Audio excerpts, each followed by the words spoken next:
Hi, my name is Allison. Welcome to Pikesville Animal Hospital's Client Education video series. Today we're going to take a look at reverse sneezing.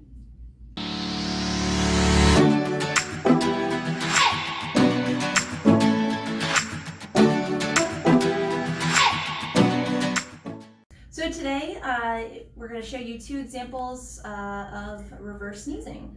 Enjoy! Right here.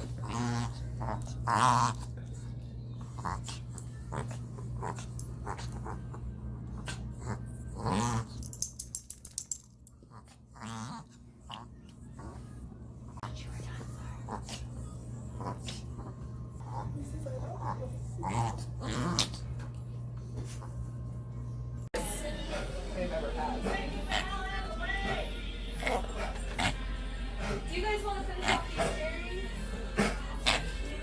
They're probably going to go bad in my car.